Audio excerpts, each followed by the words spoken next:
السلام عليك سيدي يا رسول الله الصلاة والسلام عليك سيدي يا حبيب الله وعلى آلك وصحابك سيدي يا رحمة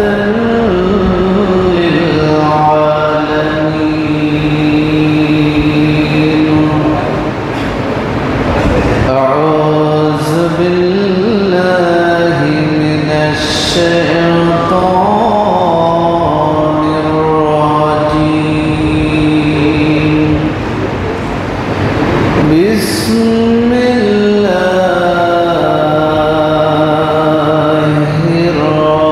الرحمن الرحيم إن الله وملائكته يصلون على النبي يا أيها الذين آمنوا صلوا عليه وسلموا تسليما صلى الله على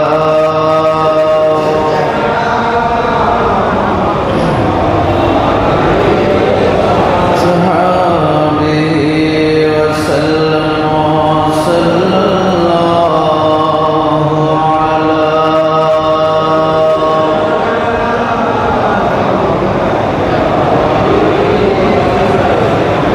وسلم صلى الله على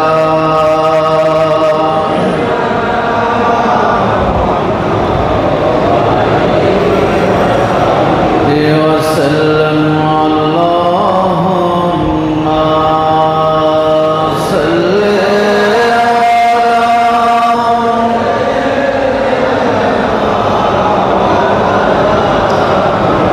محمد وعلى آل سيدنا أرشحك مسند رفعت رسول الله की देखनी है हाशर में इज्जत रसूलुल्लाह की अल्लाहुम्मा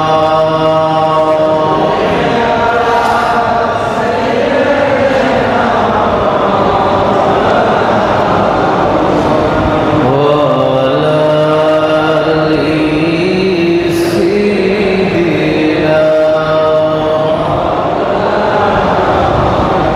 بسم الله الرحمن الرحيم شهر رمضان الذي أنزل فيه القرآن هدى للناس وبينات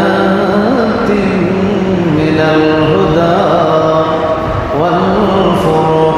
والفرقان صدق الله مولانا العظيم وبلغ رسوله النبي الحبيب الكريم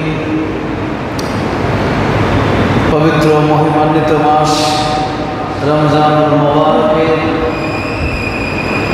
দ্বিতীয় জুমার নামাজ আদায় করবার উদ্দেশ্যে আগত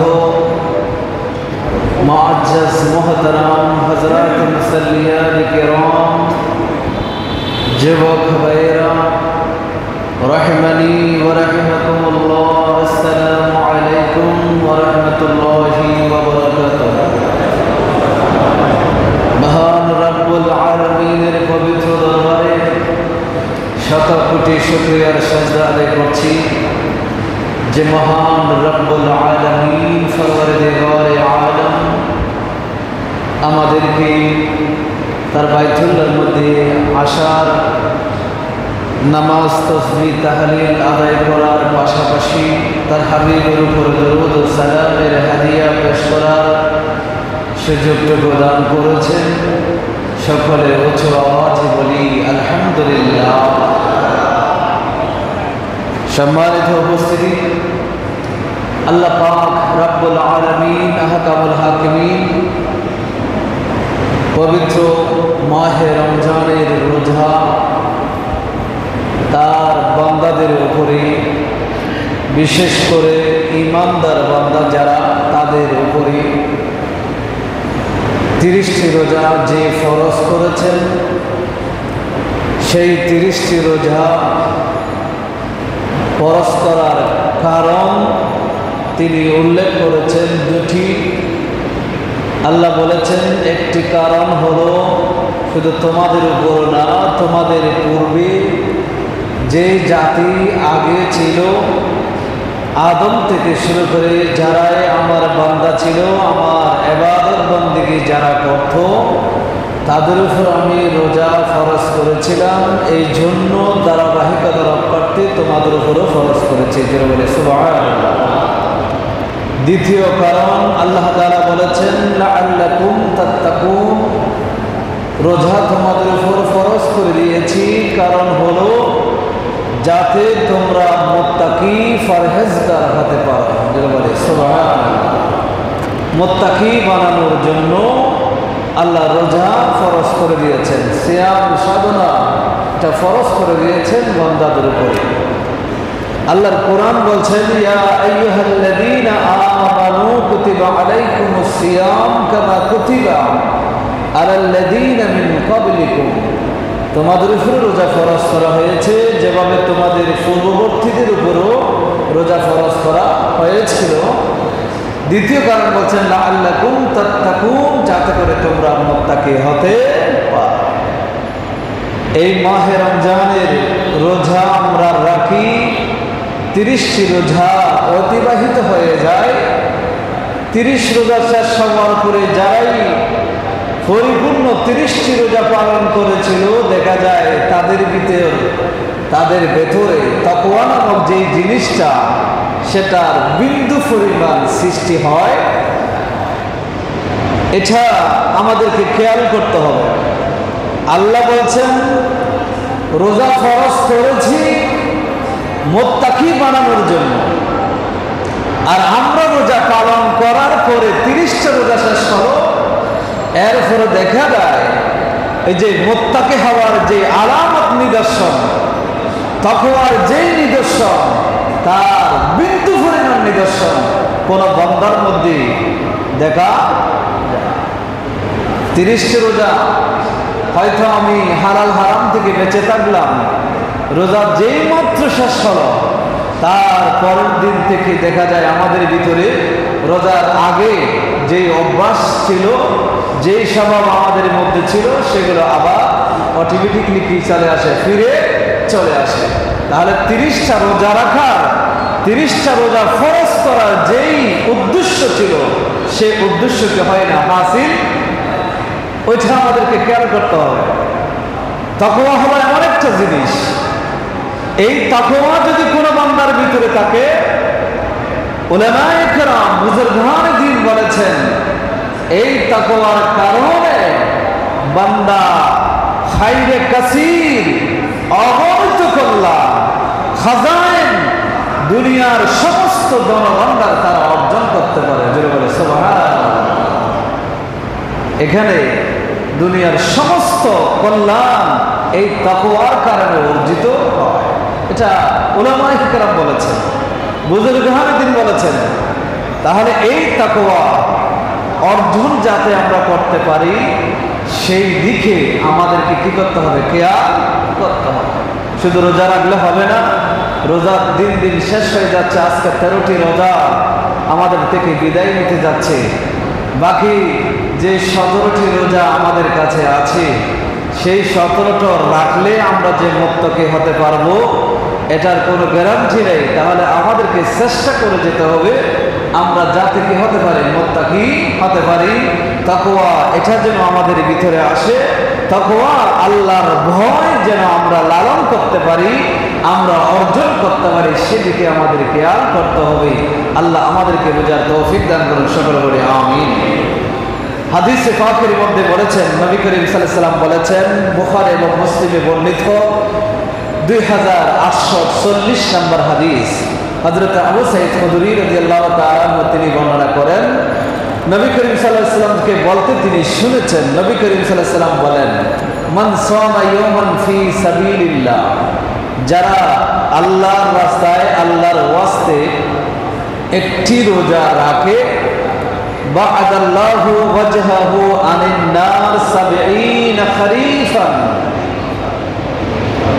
70 বছরের দূরত্ব আল্লাহ সেই বান্দা এবং জাহান্নামের মাঝখানে সৃষ্টি করবেন। জোরে বলে সুবহানাল্লাহ। কথা বুঝতেছেন আপনারা? যে বান্দা একটি রোজা রাখবে সেই বান্দা এবং জাহান্নাম দুইয়ের মাঝখানে 70-এর অধিক বছরের দূরত্ব আল্লাহ কি করে দিবেন, সৃষ্টি করে দিবেন। তাহলে আজকে 13টা রোজা রেখেছি, 70 দিয়ে 13কে গুণ করলে কত দূরত্ব হয়।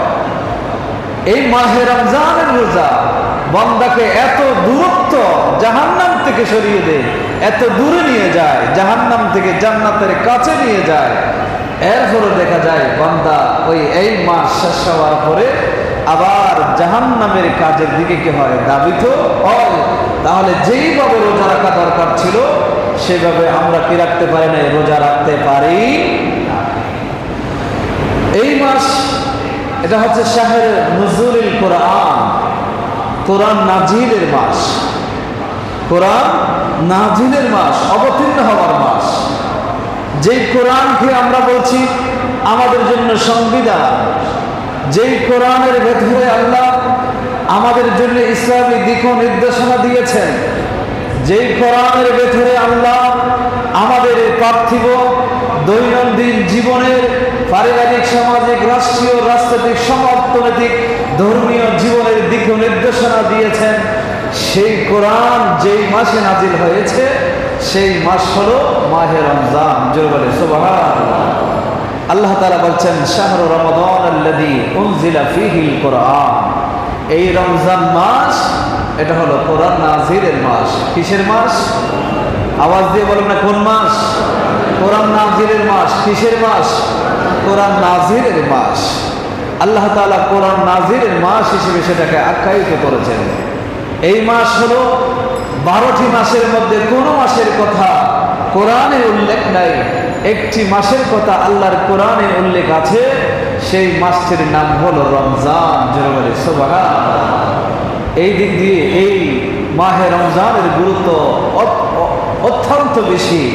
এই জন্য আমার নবী রাহমাতুল্লিল আলামিন মাহে রমজান আসলে, শাহরে নুজুলিল কোরআন আসলে কেমন আচরণ করতেন, কেন করতেন, সেগুলোর প্রতি আমাদের দৃষ্টি দেওয়া দরকার রয়েছে। হাদিসে পাকের মধ্যে এসেছে, আমার নবী হযরত আব্দুল্লাহ ইবনে আব্বাস রাদিয়াল্লাহু তাআলা আনহু বলেন, নবী করিম সাল্লাল্লাহু আলাইহি ওয়াসাল্লাম পুরা 12 মাস দানশীল ছিলেন। আজওয়াদুন নাস, সবচেয়ে দানশীল ব্যক্তি ছিলেন আমার নবী। নবীর চেয়ে বেশি দান কেউ করতে পারে? নবীজির কাছে যে গিয়েছেন কখনো নবীজি না বলেন নাই। নবীজির কাছে চাইতে গিয়েছেন, তাকে কিছু না কিছু দিয়েছেন। দেওয়ার মতো দুনিয়াবি কোনো সম্পদ না থাকলেও নবীজি হয়তো বেঈমান হলে ঈমান দিয়ে ভরপুর করে দিয়েছেন, আর ঈমানদার হলে ঈমানের নূর বাড়িয়ে দিয়ে তাকে জান্নাতি বানিয়ে দিয়েছেন। সুবহানাল্লাহ। নবী কখনো হালে হাতে ফেরত দেন নাই। নবীর দরবার থেকে কেউ হালে হাত ফেরত আসে নাই, তখনও আসে নাই, এখনো আসবে না। যারাই সেই নবীর দরবারে যাবে, আমার আল্লাহ বলেছেন তুমি গুনাহ করেছো, নবীর দরবারে যাও, তুমি নবীর দরবার থেকে ফেরত আসবে। হাদিসে পাকে বলছে নবী করিম সাল্লাল্লাহু আলাইহি ওয়াসাল্লাম মাহে রমজান যখন আসতো, আমার নবী আজওয়াদুন নাস ছিলেন, সবচেয়ে দানশীল ছিলেন, পুরা বছর ছিলেন, কিন্তু যখন মাহে রমজান আসতো তখন আমার নবী আরো বেশি দানশীল হয়ে যেতেন। জোরে বলে সুবহানাল্লাহ। নবীর আদর্শ আমরা সকলে বলি লাকাদ কানা লাকুম ফি রাসূলিল্লাহি উসওয়াতুন হাসানা, নবীর মধ্যে রয়েছে উত্তম আদর্শ। সে কথা আমরা সবাইকে বলি, কিন্তু সেই আদর্শ নিজের মধ্যে আমরা লালন করতে পারি না। সবসময় আমার কপালের চক্ষু দিয়ে আরেকজনকে দেখে দেখি তার ভিতরে নবীর আদর্শ নেই, কিন্তু আমার অভ্যন্তরীণ কলমের চোখ দিয়ে নিজেকে দেখি না, আমি নিজের মধ্যে সেই নবীর আদর্শ আছে কিনা সেটা আমরা কখনো মেপে। নবী করিম সাল্লাল্লাহু আলাইহি ওয়াসাল্লাম হযরত আব্দুল্লাহ ইবনে আব্বাস বলেন, ওয়া কানা আজওয়াদু মা ইয়াকুনু ফি রমজান হিনা ইয়ালকাহু জিবরিল। হযরত জিবরিল যখন নবীজির কাছে কোরআন নিয়ে আসতেন, কোরআন তেলাওয়াত করতেন, পুরো কোরআন তেলাওয়াত করতেন নবীজির কাছে, সেই জিবরিল নবীজির সাথে যখন বেশি বেশি সাক্ষাৎ করতেন পুরো রমজানের মধ্যে, তখন আমার নবী বেশি খুশি হতেন। তা আমার নবী বেশি খুশি হওয়ার কারণে নবী তো আনন্দ মিছিল রাস্তায় করেন নাই, নবীজি কেক এনে কেক কেটে আনন্দ উদযাপন করেন নাই, নবীজি অন্য কোন মাধ্যমে নবীজি আনন্দ উদযাপন করেন নাই। এই মাহে রমজানে জিবরিলের জবান থেকে নবীজি কোরআন শুনতেন, নবীজি তেলাওয়াত করে জিবরিলকে কোরআন শোনাতেন। এই আনন্দে আমার নবী কাজ করতেন, সেই কাজটি হলো সবচাইতে বেশি বেশি আমার নবী গরিব মেহনতি মানুষদের কাছে দান করতেন। জোরে বলে সুবহানাল্লাহ। তাদেরকে সদকা দিতেন, তাদেরকে উপহার দিতেন, নবী খুশি হয়ে গরিবদেরকে দান করতেন, তাদেরকে হাদিয়া দিতেন, সদকা করতেন। নবী সবচাইতে যা ছিল সবগুলো তাদের কাছে, গরিবদের কাছে বিলিয়ে দিতেন। জোরে বলে সুবহানাল্লাহ। কেমন ছিল তার উদাহরণ দিতে গিয়ে মুহাদ্দিস হযরত আব্দুল্লাহ ইবনে আব্বাস রাদিয়াল্লাহু তাআলা আনহু বলেছেন যে ফালা রাসূলুল্লাহি আজওয়াদু বিল খাইরি মিনার রিহিল মুরসালা। তুফানের মতো ঠান্ডা শীতল হাওয়া যখন বয়ে যায়, উত্তপ্ত গরমের পরে যখন শীতল হাওয়া বয়ে যায়, সেই শীতল হাওয়া মানুষের শরীরে যেভাবে কি করে আঘাত করে, মানুষের শরীরে মানুষ যেভাবে অনুভব করে, আর তার চাইতেও বেশি বেশি আমার রাসূল মানুষের ঘরে ঘরে কল্যাণ পৌঁছে দিতেন। জোরে বলে সুবহানাল্লাহ। দেখতেছেন নবী, তার নবীর সেই আদর্শ। মাহে রমজান আসলো, মাহে রমজানে আমরা কোরআন শুনতেছি, কোরআনের তেলাওয়াত শোনার সৌভাগ্য আমাদের হয়েছে, কোরআনের আলোচনা শোনার আমাদের সৌভাগ্য হয়েছে। আমরা ঈমানদার হওয়ার কারণে আমরা সেই সুযোগ পেয়েছি, সুন্দর পরিবেশ পেয়েছি। সব কিছু মাথায় রেখে তো নবীজি যদি জিবরিলের কাছ থেকে কোরআন শোনার কারণে নবীজি যদি দানের হাত প্রসারিত করে দিতেন সবচাইতে বেশি, তাহলে নবীর আদর্শ যদি উম্মতের মধ্যে থাকে, তাহলে আমাদেরও দরকার আমাদের আত্মীয় স্বজন, আমাদের আশেপাশে প্রতিবেশী সবগুলোর সামনে সেই দানের হাত কি করে দেওয়া, প্রসারিত করে দেওয়া। যেন বলি না সুবহানাল্লাহ। কথা বুঝতেছেন আপনারা? নবীর আদর্শ যদি আমাদের ভিতরে থাকে, তাহলে আমাদের উচিত আমাদের দান খায়রাতের হাত কি করে দেওয়া, প্রসারিত করে দেওয়া। কারণ নবীর সেই সুন্নতকে সামনে রেখে নিয়ত থাকবে নবীজি করেছেন মাহে রমজানে কোরআন জিবরিলের কাছ থেকে শুনেছেন, নিজে শুনিয়েছেন, ওই আনন্দের সুবাদে নবীজি বেশি বেশি দান করতেন। এই জন্য আমরাও শুনছি, আমাদেরও শোনার সুযোগ হয়েছে, নবীজি করতেন, এই জন্য আমি করছি। এই নিয়ত করে যখন আপনি সেই দানের হাত প্রসারিত করবেন, আপনার সামর্থ্য যতটুকু আছে সেই অনুপাতে দানের হাত প্রসারিত করবেন, তখন ওই একটা সুন্নতকে আপনি প্রতিষ্ঠিত করার কারণে 100 শহীদের সওয়াব আল্লাহ তাআলা আপনার আমলনামায় দান করবেন। জোরে বলে সুবহানাল্লাহ। এই কাজটা কি করা যায়? কথা বলেন না, করা যায় কিনা? করা যায়। অনেকে বলে আমাদের অভাব আছে, আমরা প্রত্যেকে করব, সে বিষয়ে আমি শেষের দিকে বলবো ইনশাআল্লাহ। আল্লাহ রাসূল সাল্লাল্লাহু আলাইহি ওয়াসাল্লাম আমাদেরকে শুধু নির্দেশ দিয়েছেন তাই নয়, নবীজি আমাদেরকে করে দেখিয়েছেন। নবীজি নিজে দান করতেন, দান করে দেখিয়েছেন। নবীজি সাদকা করে দেখিয়েছেন, গরিবদেরকে দান করে দেখিয়েছেন। নবীজি শুধু, নবীজির কাছে তো কিছুই ছিল না, এরপরও নবীজির কাছে যেটা আসতো মুহূর্তের মধ্যে নবীজি সেটা দান করে দিতেন।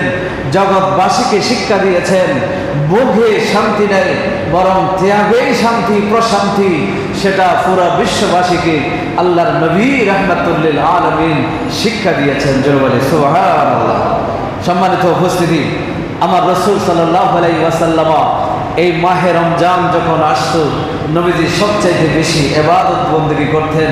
আল্লাহ রাসূলের চেয়ে বেশি ইবাদত বন্দেগী দুনিয়ার কোন মানুষ করতে পারে না। হাদিসে পাকের মধ্যে এসেছেন, আল্লাহ রাসূল সাল্লাল্লাহু আলাইহি ওয়াসাল্লাম এত নামাজ আদায় করতেন, লা ইয়াকুমু লা ইউসাল্লি হাত্তা তারিমা কদমাহু আও সাকাহু। আল্লাহ রাসূল এত বেশি বেশি সালাত আদায় করতেন, এবং সালাত আদায় করতে করতে বেশি বেশি দাঁড়ানোর কারণে আমার নবীর পথ যুগল ফুলে যেত, আমার রাসূলের পায়ের গোছাগুলো ফুলে যেত। বেশিক্ষণ দাঁড়ানোর কারণে এত বেশি দাঁড়িয়ে থাকতেন, এত বেশি সালাত আল্লাহ রাসূল সাল্লাল্লাহু আলাইহি ওয়াসাল্লাম আদায় করতেন। তখন আয়েশা সিদ্দিকা রাদিয়াল্লাহু তাআলা আনহা তিনি বর্ণনা করেন, আল্লাহ রাসূলকে জিজ্ঞেস করা হলো, বলা হলো, ফায়াকুলু, বলা হলো যে আপনি কেন এটা করেন? আল্লাহ আপনার জীবনের সমস্ত গুনাহ তো মাফ করে দিয়েছেন। লিয়াগফির লাকাল্লাহু মা তাকাদ্দামা মিন যামবিকা ওয়া মা তাআখার। আপনার সত্য কোনো গুনাহ নাই, গুনাহ আল্লাহ তো মাফ করে দিয়েছেন, ঘোষণা দিয়েছেন। এরপরও এত বেশি ইবাদত আপনি কেন করেন? তখন আল্লাহ রাসূল জবাব দিয়েছেন, আয়েশা রে, আফালা আকুনু আবদান শাকুরা, আমি কি আল্লাহর শুকর গুজার, কৃতজ্ঞতা প্রকাশকারী বান্দা কি হব না? এই জন্য আল্লাহর কৃতজ্ঞতা প্রকাশকারী বান্দা হওয়ার জন্য আমি এত বেশি বেশি ইবাদত বন্দেগী করি। জোরে বলে সুবহানাল্লাহ। তাহলে সেখান থেকে দেখেন তো, আল্লাহ রাসূল একজন নবী হয়ে, যেই নবীর কোনো গুনাহ ছিল না, নবীর কোনো অপরাধ ছিল না, নবীর কোনো কিছুই ছিল না, নবীর জন্য সব মাপ ছিল, নবী ছিলেন মাসুম, ছিলেন নিষ্পাপ ছিলেন। এরকম একজন নবী হওয়ার পরে সেই নবী যদি সারা রাত জেগে জাগ্রত থেকে থেকে এমনভাবে নামাজ আদায় করতেন পা পর্যন্ত ফুলে যেত, তাহলে সেই তুলনায় আমরা গুনাহগার, প্রতিনিয়ত প্রতি মুহূর্তে আমরা গুনার সাগরে ডুবে থাকি, তাহলে আমাদের কি অবস্থা হওয়া দরকার ছিল? অথচ সেই জায়গায় আমরা নাই, কিন্তু কথায় আমরা আছি। নবীর আদর্শ আমাদের লালন করতে হবে। তোমার ভিতরে নবীর আদর্শ নাই, সে কথা আমরা বলার ক্ষেত্রে আছি, কিন্তু নিজের বেলায় সেগুলো কোনো দ্বার কাছেও আমরা। এই জন্য অনুরোধ করবো, মাহে রমজান তাকওয়া এমন আসবে না। এই যে নবীর আদর্শ, প্রত্যেকটা ইবাদত মনে রাখবেন, ইবাদত ফরজ, বিশেষ করে ফরজ যে ইবাদতগুলো, এগুলো ফরজ, ঠিক আছে, এগুলো আল্লাহর জন্য আদায় করবি, কিন্তু সেগুলোকে আপনি এগুলাকে প্যাকেট করতে হবে সুন্নাত দিয়ে। কি দিয়ে? কথা বলেন না। ফরজটাকে প্যাকেট করতে হবে কি দিয়ে? সুন্নাত দিয়ে। যে জোহরের 4 রাকাত ফরজের জন্য আপনি নিয়ত করলেন, নিয়ত এটা ফরজ, এটা নবীর সুন্নাহ। নিয়তের পরে সুবহানাকা পড়লেন, সেটা নবীর সুন্নাহ। সুন্নাহর পরে আপনি সূরা ফাতিহা পড়লেন, এটা ওয়াজিব। এরপর কিরাত করলেন, সেটা ফরজ। কিয়াম করলেন, ফরজ। এই যে শুরু থেকে আমরা সুন্নাহ, তাকবীরে তাহরিমা এগুলো ফরজ, কিন্তু নিয়ত করা এটা সুন্নাহ। এই যে সুন্নাত দিয়ে শুরু করলাম, যেতে যেতে শেষের দিকে যাওয়ার পরে আত্তাহিয়ার পরে দরুদ শরীফ পড়লাম, নবী শিখিয়েছেন সুন্নাহ, এবং একটা দোয়ায়ে মাসুরা শিক্ষা দিয়েছেন, এটা সুন্নাহ। এই সুন্নাহটা দেওয়ার পরে ওই নামাজ থেকে আপনি কিভাবে বের হবেন সেটা নবী বলেছেন, সালাম ডানে এবং বামে সালাম দিয়ে তুমি নামাজ থেকে বের হও। এটাও হলো সুন্নাহ। শুরু এবং শেষ সুন্নাহ দিয়ে প্যাকেট করা হয়েছে ফরজটাকে। তখন আল্লাহ বলেছেন, তুমি যেহেতু আমার নামাজটাকে সুন্নাত দিয়ে প্যাকেট করে যখন সাজিয়ে দিয়েছো, তখন সেই নামাজ আমি আল্লাহর দরবারে কবুল হয়ে যাবে। সুন্নাত ছাড়া কিছু হবে না। এই জন্য আপনি যত ফরজ ইবাদত করুন না কেন, সুন্নাত দিয়ে আপনাকে সাজাতে হবে। নামাজ কয় রাকাত ফরজ সেগুলো তো কোরআনে নেই। নামাজের ওয়াক্তগুলো স্পষ্টভাবে কোরআনে উল্লেখ করা নাই, কোরআনে ইঙ্গিত আছে। সেখান থেকে আল্লাহর নবী সাহাবায়ে কেরামকে সেই 5 ওয়াক্ত নামাজের শিক্ষা দিয়েছেন। জিবরিল এসে নবীকে 5 ওয়াক্ত নামাজ পড়িয়েছেন, সেখান থেকে নবী সাহাবীদেরকে শিক্ষা দিয়েছেন। আজকে 5 ওয়াক্ত নামাজ আমরা ফরজ বলছি, কিন্তু সেই ফরজটা সাবিত হয়েছে সুন্নাত দিয়ে। জোরে বলেন সুবহানাল্লাহ। ওইটা কোরআনের আয়াতে স্পষ্ট করে বলে নেই। আপনি তো জানেন যে কোরআন এটাও নবীর জবান থেকে বের হয়েছে। নবী আরবি ছিলেন, এই জন্য কোরআন আরবি ভাষায় এসেছে। নবী মক্কার লোকেরা ওই আরবি ছিল, এই জন্য কোরআন আরবি ভাষায় এসেছে। না হয় কোরআন নবীর কাছে কিভাবে এসেছে, নবী যে 7টি কারণ বর্ণনা করেছেন সেখানে আরবি ভাষায় ডাইরেক্ট এসেছে, এইরকম কোনো কারণ নেই। আল্লাহ কোরআনে বলেছেন আমি কোরআন নাযিল করেছি, আরবি ভাষায় নাযিল করেছি, সে কথা বলেছেন কারণ নবীর ভাষা কি ছিল, আরবি ছিল। তো নবী যেটা বলেছেন এটা কোরআন, এটা হাদিস, তখন সেটা কোরআন হলো, সেটা হাদিস হলো, সেটা নবীর জবানের কারণে হয়ে গেল। এই জন্য সুন্নাহ দিয়ে যখন ফরজটাকে প্যাকেট করবেন, তখন সেই প্যাকেটের দাম আল্লাহর কাছে বেড়ে যাবে, আল্লাহর দরবারে সেটা কবুল হয়ে যাবে। জোরে বলে সুবহানাল্লাহ। এই জন্য আমরা শুধু ফরজ নিয়ে বেশি বাড়াবাড়ি না করে ফরজটা আমরা সুন্নত দিয়ে সাজাবো, আমার জীবনটাকে সুন্নত দিয়ে সাজাবো। এই মাহে রমজানটাকে আপনি যখন সুন্নত দিয়ে সাজাতে পারবেন, আমার রাসূলের সুন্নত আদর্শ দিয়ে যখন সাজাতে পারবেন, তখন সেই মাহে রমজান রাখার পরে আপনি তাকওয়াবান মুত্তাকি, তাকওয়া সেটা অর্জন করার সেই তৌফিক আপনার মধ্যে চলে আসবে। আল্লাহ আমাদেরকে তৌফিক দান করুন, সকলে বলি আমিন। সম্মানিত উপস্থিতি, 3টি কাজকে আমার নবী রাহমাতুল্লিল আলামিন কল্যাণের দরজা বলে উপাধি দিয়েছেন। দরজা বলেছেন, কয়টি কাজের কথা বললাম? 3টি। আবওয়াবুল খাইর সালাসাতুন। আবওয়াব এটা বাবুন, বাবুন মানে দরজা। আমাদের মসজিদেও 3টি দরজা আছে। অনুরূপভাবে নবীজি বলেছেন কল্যাণের দরজা 3টি। কল্যাণের দরজা কয়টি? 3টি। মনে রাখবেন, লম্বা একটা হাদিস এসেছে মুআজ বিন জাবাল রাদিয়াল্লাহু তাআলা থেকে। সেই হাদিসের মধ্যে তিনি বলেন, একদিন আমি নবীজির সাথে সফরের মধ্যে ছিলাম। তো একদিন সকালবেলা শুধুমাত্র আমি নবীজির পাশে ছিলাম, আর কেউ ছিল না। তখন আমি আমার নবীকে জিজ্ঞাসা করলাম, আখবিরনি বিআমালিন ইউদখিলনিল জান্নাতা ওয়া ইউবাইদুনি আনিন নার। ইয়া রাসূলুল্লাহ, আমাকে এমন কিছু আমল বলেন যে আমলগুলো করলে আমি জাহান্নাম থেকে দূরে থাকতে পারবো, জান্নাতের কাছে চলে যেতে পারবো, জান্নাতে প্রবেশ করতে পারবো। জোরে বলে সুবহানাল্লাহ। তার মানে এখন যে আমলগুলোর কথা বলা হবে, সেই আমলগুলো হলো কেউ বাস্তবায়ন জীবনে করলে সেই সরাসরি জান্নাতে যেতে পারবে এবং জাহান্নাম থেকে মুক্তি লাভ করবে। জোরে বলে সুবহানাল্লাহ। না, নবীর কথা। কার কথা? নবীর কথা। হযরত মুআজ বিন জাবাল জলিলুল কদর একজন সাহাবী, তিনি বর্ণনা করছেন। সেই হাদিসের মধ্যে নামাজের কথা এসেছে, আল্লাহর সাথে কাউকে শরীক না করার কথা এসেছে। সেই হাদিসের মধ্যে যাকাত প্রদান করার কথা এসেছে, মাহে রমজানের রোজা পালন করার কথা এসেছে, হজ করার কথা এসেছে। অতঃপর নবী করিম সাল্লাল্লাহু আলাইহি ওয়াসাল্লাম বলছেন, সুম্মা ক্বালা আলা আদুল্লুকা আলা আবওয়াবিল খাইর। ও মুআজ বিন জাবাল, আমি কি তোমাকে বলে দেব না কল্যাণের যেই দরজাগুলো আছে, কল্যাণের যেই দ্বারগুলো আছে, সেই দরজাগুলো কি কি, সেটা কি আমি কি তোমাকে বলে দেব না? সাহাবী বললেন, জি ইয়া রাসূলুল্লাহ। তখন নবীজি 1 নম্বরে বলছেন, আস-সাওমু জুন্নাতুন, রোজা হলো সেই কল্যাণের যেই দরজা, ধার, সেই ধারের মধ্যে 1 নম্বর হলো মাহে রমজানের রোজা। জোরে বলে সুবহানাল্লাহ। আস-সাওমু জুন্নাতুন, এই রোজা হলো ঢাল স্বরূপ। রোজা হলো কি স্বরূপ? ঢাল স্বরূপ। পুলিশ একটা প্রোটেকশন নিয়ে যায়, প্রতিপক্ষ গুলি করলে যেন শরীরে না আছে, একটা সামনে একটা প্রোটেকশন থাকে না, যুদ্ধের ডাল বলা হয়। কি বলা হয় এটাকে? যুদ্ধের ডাল বলা হয়। এই ডালটা যদি ছিদ্র ছিদ্র থাকে, সবগুলো ছোট ছোট ছোট অনেকগুলো ছিদ্র আছে, তাহলে এটাকে আমরা কি ডাল বলবো? ডাল বলা যাবে?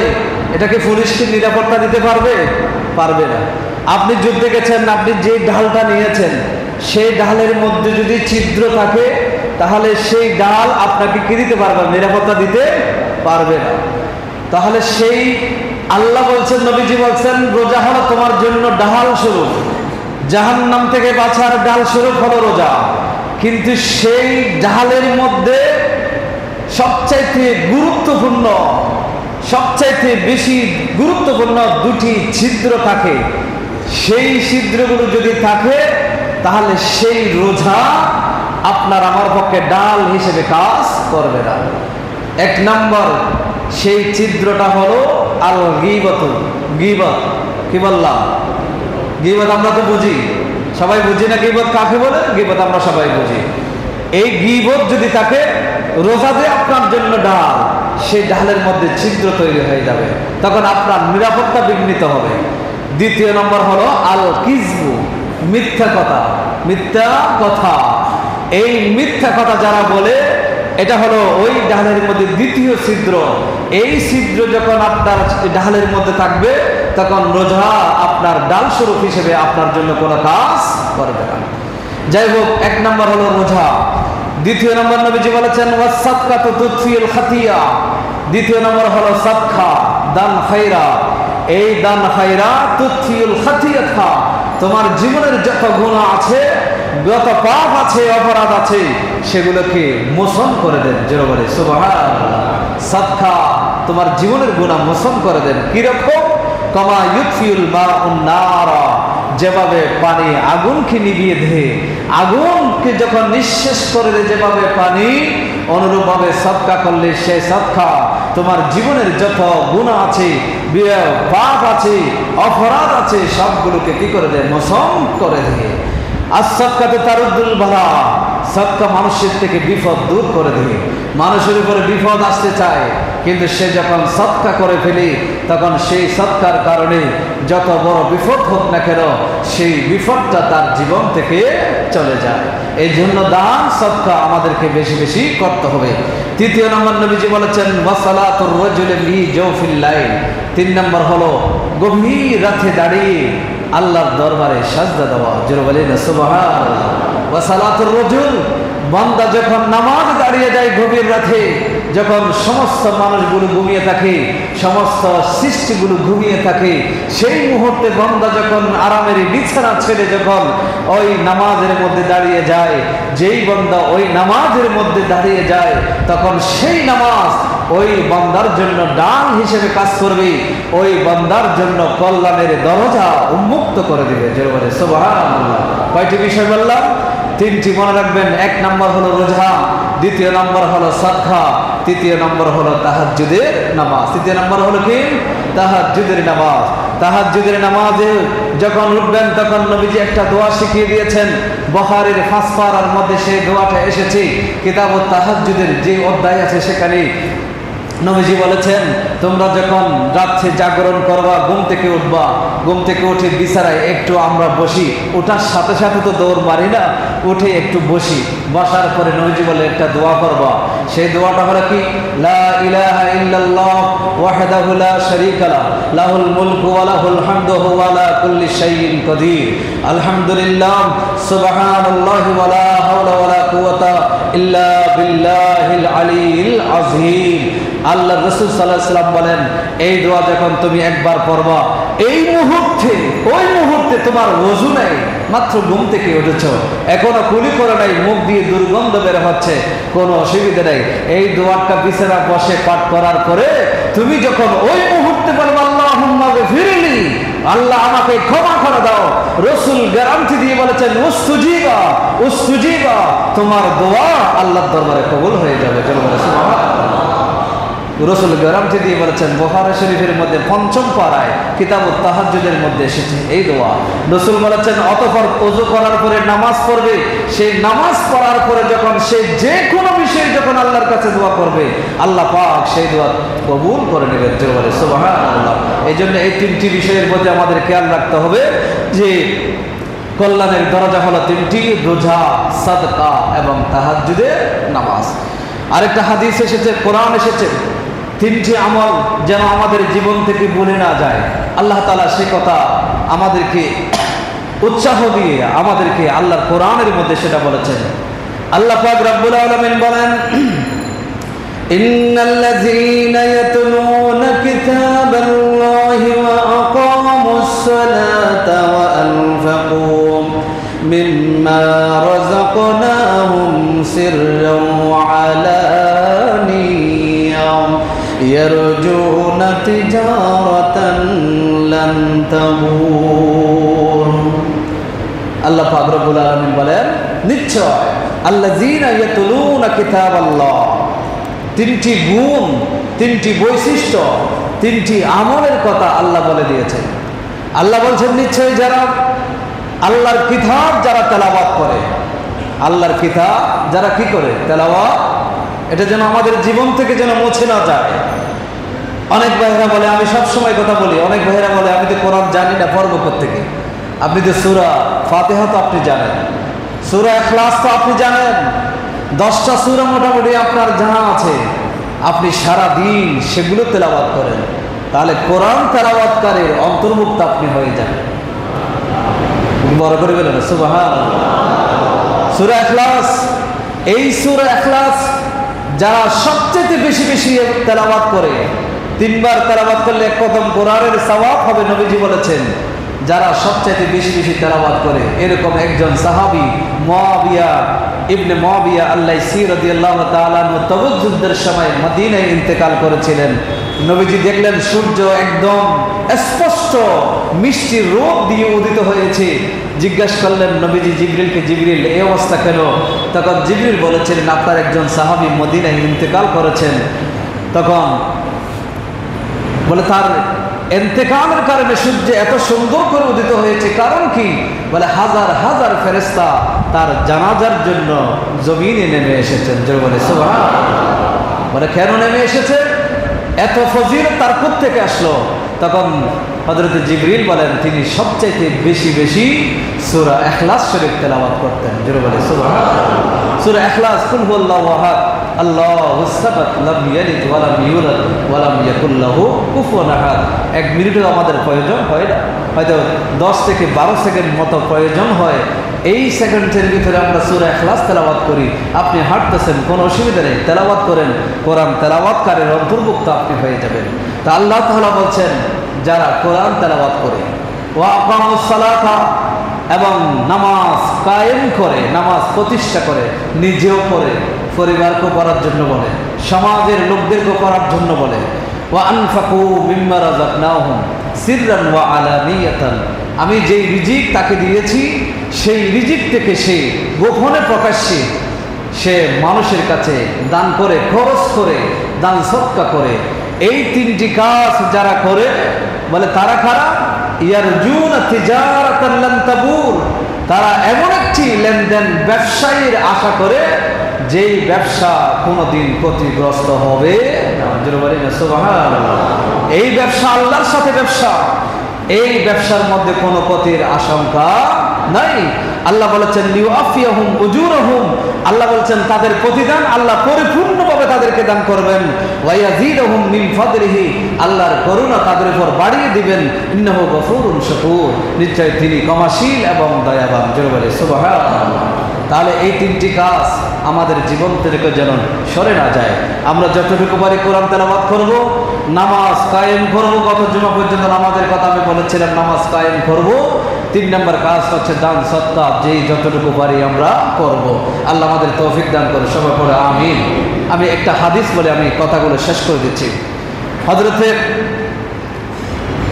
আবু হুরায়রা রাদিয়াল্লাহু তাআলা আনহু তিনি হাদিস বর্ণনা করেছেন একটু ভালো করে শুনবেন মনোযোগ দিয়ে শুনবেন বিষয় কথাগুলো আমরা বলি একজন রিকশাওয়ালা বলে হুজুর আমি দান করব কোত্থেকে অনেকে বলে আমি দান করব আমার তো খাওয়ারও টাকা পর্যন্ত নাই খেতে পারতেছি না ভালো করে দান করবো কোত্থেকে আমাদের অনেক অজুহাত থাকে হাদিস দেখেন মন মানসিকতা যদি অন্তর যদি কৃপণতা মুক্ত থাকে তাহলে সে যে কোনোভাবে আল্লাহর রাস্তায় কি করতে পারে দান করতে ওয়ামাই ইউকা শুহা নাফসিহি ফাউলাইকা হুমুল মুফলিহুন যারা অন্তরটা কৃপণতা থেকে মুক্ত আল্লাহ বলছেন ফাউলাইকা হুমুল মুফলিহুন তারাই হচ্ছে সফল তারাই হচ্ছে কামিয়াব এটা আল্লাহর ঘোষণা হাদিসে পাকের মধ্যে আবু হুরায়রা বলেন ইন্না রাজুলান আতান নবিয়্য সাল্লাল্লাহু আলাইহি ওয়াসাল্লাম এক নবী করিম সাল্লাল্লাহু আলাইহি ওয়াসাল্লামের কাছে তশরিফ নিয়ে আসলেন মেহমান হলেন বাইরের লোক মেহমান যখন হলেন মেহমান আসলে মেহমানদারিকে আপ্যায়ন করতে হবে মেহমানদারি করতে হবে তখন নবীজি তার উম্মাহাতুল মুমিনিনদের কাছে খবর পাঠাইলেন পাঠাইলেন তোমাদের কাছে কোনো খাবার আছে কিনা একটু জানাও, একজন মেহমান এসেছে।